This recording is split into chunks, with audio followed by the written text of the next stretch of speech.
is think about you.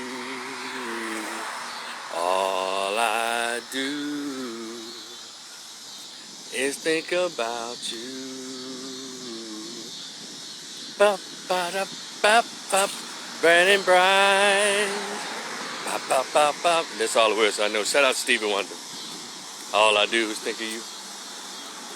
Yeah, I know it's been a minute since I've done one of these lives. I'm gonna get right to it. I'm not gonna be on long. I just want to share some thoughts. Also go to my YouTube channel, Rico the Opinionist.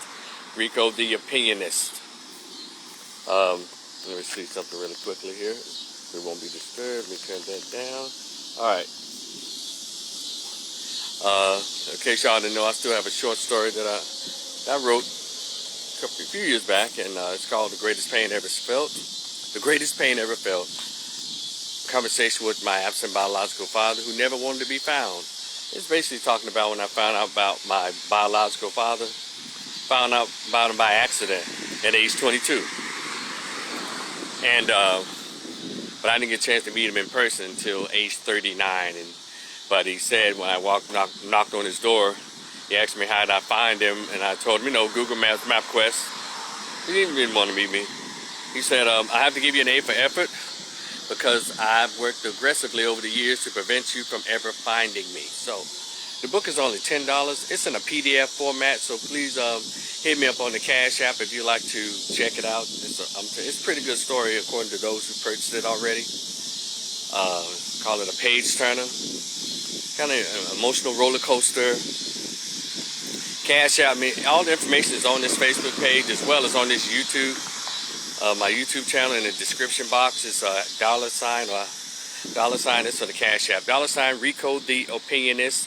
It's opinion with IST on the end. RICOTHEOPINIONIST. You can also Rico the Opinionist for PayPal. So by it being a PDF format, please attach an email address to your message when you hit me on the Cash App. So I'll know to just email it to you as soon as I receive your payment. I'm going to find somewhere I can sit and chat with y'all for a second. Such a gorgeous Saturday afternoon, September 11th. I know the significance of the day, but, it is what it is. Okay, so, Tyron, what's up? Alright. And I'm going to find a spot where we can actually talk. And I'll share my thoughts on this particular topic. And if you haven't heard of this brother by the name of Larry Elder. Larry Elder is like in his 60s. He's what's called he's a black Republican, a black conservative to the core. I've known about Larry Elder for years. He's been at it for like 25, 30 years, spewing his right-wing black conservatism, which is fine.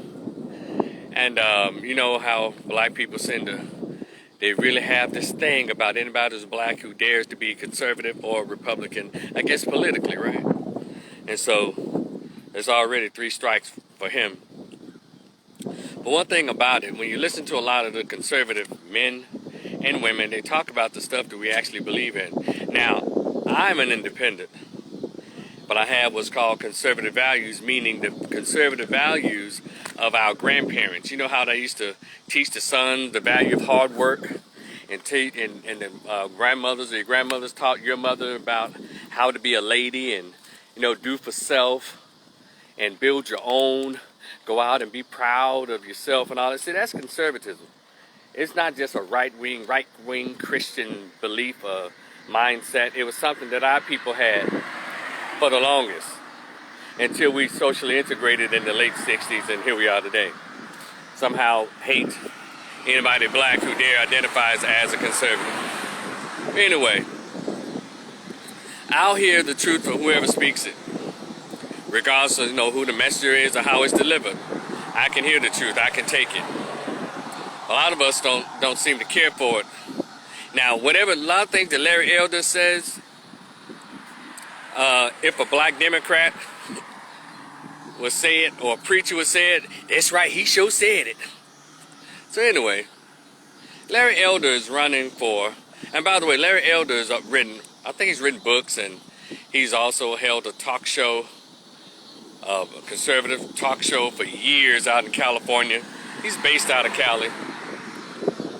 And but one thing that whenever Larry speaks, I don't agree with him. Probably 65 to 70% of what that dude is saying. As with a lot of the so-called black conservatives, because I have my issues with them as well. Some of them be right on the money, but then they have to go around. They have to, you know, cater to their base, the white base of them. And so then they start saying dumb shit, you know, stuff that doesn't make sense, but only makes white conservatives feel comfortable about being white and probably prejudiced and probably racist. But when he talks about the statistics on black boys and black men, that's when he has my attention. When he talks about fatherlessness and how it has impacted a whole generation of young men, emotionally, academically, socially, and how it's impacted them criminally. Because a lot of young men, majority of the young black males who've been locked up in the last 20 to 25 years have come from single mother households. He talks about that. I guess we get upset because he's saying, well, hell, we don't like to hear those statistics even when it's not. Even when it's not him talking about it. So, Larry Elder is participating in the recall election of Gavin Newsom in the state of California, right? And Larry is known for saying some wild out shit. Like most recently, he said that, you know, when your property is taken away from you, when you make that whole slavery reference saying the slave owners, when it was legal, slavery was legal. So when slavery ended, well, they lost their property. They should get reparations. I heard that stupid shit.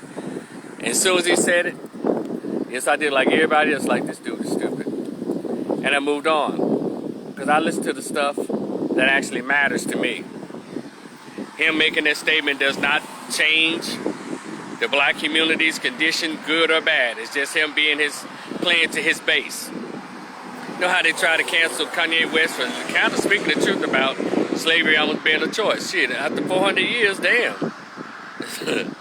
It will make you at least want to question it or research it, right? So Larry made those statements, and so just silly shit like that. Candace Owens has made some silly ass statements, but a lot of times Candace is speaking the truth about some things. I guess because it's coming out of her mouth, we don't want to recognize it. We're gonna have to grow up and get past that as a community. Because whenever the truth is spoken, it doesn't matter if they're wearing a Klansman's hat. Listen to the truth. But we seem to have this thing real bad sore spot against anybody who dare claims to be conservative. And so Larry made that statement, boom. But if you've been paying attention to what he's talking about in his platform, Larry is one of the few black people who's ever run for an office, considered a party, be it Republican or Democrat, whose platform is about, number one, actually fixing the homeless, with a plan to actually fix the homeless situation. And this is California. Those of you who are from there know about that homeless situation, how it is just all over the place. We have a slight of an issue here in Dallas, as well as Memphis and Atlanta and Chicago. All the major cities have major homeless issues, right? But he had a plan for that. Also, Larry said this. He said 75% of black males are reading at a 4th grade level. Most black males are coming out of households with no fathers. And he has a plan to address that. You know what? By him mentioning that is enough for me. Because you have all these white and black Democrats don't ever mention black boys or black men specifically. They never mention the statistics that are just taking us down. Taking black boys and taking black men out. Never do that. It always takes a conservative man or female to talk about black men. You ever notice that? You don't ever hear a liberal black or liberal white or democratic white or democratic black ever talk about the plight of black men or coming up with solutions to help change the tide in the current existence, educationally, employment, the criminal justice system of black males. You just don't hear it, but just so happen when we hear it, it's coming from a conservative. I wonder why. Well, most recently, Larry walked down this part of Venice, California, where he was attempting to spotlight how terrible the homeless situation is over there, and he and his entourage of security were met with arguing, cussing, and this white woman wearing a black gorilla mask, throwing eggs at him and punching the older white security guard in the face. And see, here's the issue. No one has called it a hate crime. No liberal or democratic newspaper or TV station or black celebrity or anybody have come out, not even Gavin Newsom himself, have come out and condemned this behavior and called it what it was, which is a racial attack. It was a hate crime. Because had it been someone like a Stacey Abrams, or had it been a black woman, period, or a black Democrat or a white Democrat, it would have been all over the news. Everybody would have been talking about it. Racial crime, hate crime, hate crime. And so what makes him not be a black man? And I need you black men to pay attention to me. We're not a monolith, as we're always saying. Black men come in the form of Republicans, Democrats, non-believers, Christians or believers, black Greeks, non-black Greeks, non-Greek, gay, straight. We come in many forms. But somehow we dare come in the form of a black conservative, a black Republican. We don't care what happens to them. I don't roll like that. You know, that's a lot of people I don't agree with who are black as it relates to philosophy. But I don't want anything to happen to them. I don't want them to die. I don't want them to be physically harmed because of their difference of political views or their opinions. Because I'm one who, I can tell you about people disagreeing with an opinion. Ever since I was young, I had a different outlook, a different perspective that some people may deem not very in line with a lot of the so-called black perspectives. When I was in college, I wrote a newsletter. I wrote in a school newspaper, and I talked about certain things that were considered taboo in the black race. And a lot of people wish that there were people out there who really wished that harm would come my way because of what I wrote and because of my opinion. Doesn't make me a bad human being. Actually, I was pretty cool if they'd say, hey, Rico, let's talk, let's have a conversation. On the college campus is the perfect place. But they chose to just, cuss and yell and wish physical harm on me. And so when I saw that thing happen to Larry Elder, I don't agree with a lot of his politics, but I do believe his right to have those political views. And Larry Elder does not make or break the black community. But the hypocrisy here is what bothers me. Again, this liberal white woman got a chance to assault a man, throw eggs at Larry, almost hit him, and nothing has been said in the mainstream media or the MSN, CNN, MSNBC, ABC, CBS, none of these news outlets. None of them have come out and put it all over the place. And if they did, they said, well, Elder forced to cancel campaign stop. But not because he was being racially attacked. So are you people so dense because he's a conservative, he's not black anymore? Some people say, well, he's an Uncle Tom, he forgot he's black. No, he's reminded, trust me, when he looks in the mirror and when he gets into those white circles, he's reminded. Larry Elders doesn't live next door to you. But you know who lives next door to those of us who call him Uncle Tom? Gang members. You know who talks about violence against black people? Not black conservatives, but black rappers do. We never seem to have this kind of smoke. We don't let white folks attack, a white woman come and attack a black rapper, throwing eggs and all this. We don't do that. We're going to have to grow up. And we want to talk about fairness and not being hypocritical as how we deal with race in this country. We can't allow all the so-called the racism being thrusted against a black person because they're conservative. We all have our, as I guess to say, our wake-up call, I guess, whatever that is in a lot of cases. I know what that means. But he should not be counted out because of his political leanings. You don't have to vote for him. You don't, because we don't live in California anyway. But I'd like to see him governor just to see something different. Because y'all see the mess that they're pulling in California. All kinds of messes, foolishness is going on in California. And he breaks down all of those issues. If you want to hear his platform, I don't know why he's not invited on these black platforms, the Root, the Griot, no BT, all these, AmericaWeb.com. No, why isn't he being interviewed? Just to see what he's talking about. And y'all can ask him some questions instead of just sitting back like, yeah, get him, get him. What has he done? Except for having an opinion. But y'all afraid that he'll speak too much about black men because not even in the black community that black men or black boys are cared for or people are concerned about. Y'all afraid that he'll talk too much about the dangers of fatherlessness and this single motherhood, how it's just it's like a cancer in our race. Y'all afraid he's gonna talk about that? But let me say this: I bet if Larry Elder, Candace Owens, and again, I don't agree with a lot of stuff they say, but I believe if Larry Elder talked about how single mothers need support and how the black woman is God and we need to protect black women, I bet if he said that, y'all will forget that he's a Trump supporter. Y'all will forget he's a conservative. You'll look past all of that. And black men, I want y'all to pay attention to what I just said. It's not about you. Our race don't even give a shit about black men like that.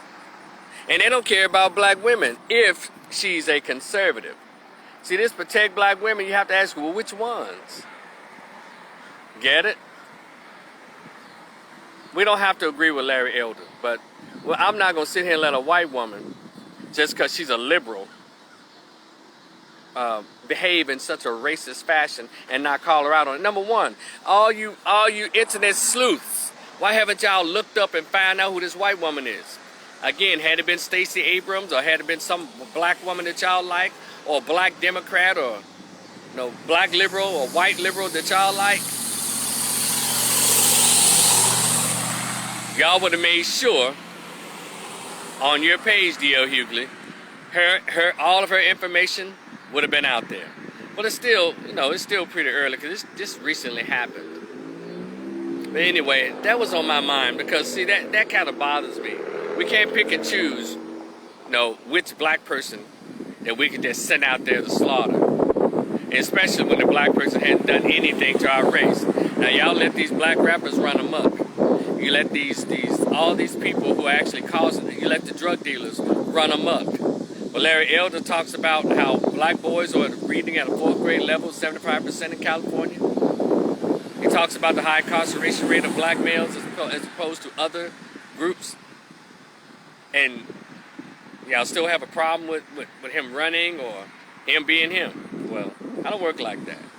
Because again, had he been talking about getting funding for single mothers and supporting black women and protecting black women, oh, y'all been kissing his ass. We got to kill the hypocrisy. And stop allowing white folks to be racist just because they're Democrat and because they're liberal. That's stupid. We're above that.